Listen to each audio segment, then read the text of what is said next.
Ayan guys, binaligtad ko na. Ganyan na ang itsura niyan.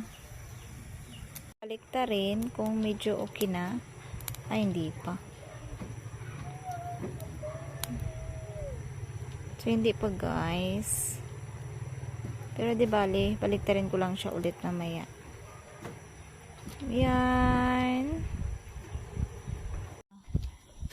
Mantita ko yung camera. Okay. Ihaw muna kami ng pusit para iba naman ang aming menu ngayong gabi. Yan ang aming ulam. Matulis lang kadima. Yes.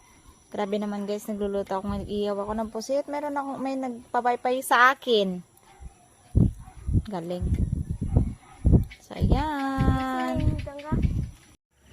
Ayan na, malapit na siya maluto. Hungry ni Monami. Sarap! Nako, may magrereklamo na naman sa ulam na black. Walang iba kundi si Dave. Ayaw niya ng pusit na adobo kasi daw maitim, madumi. Yan lang. Bob! Sarap!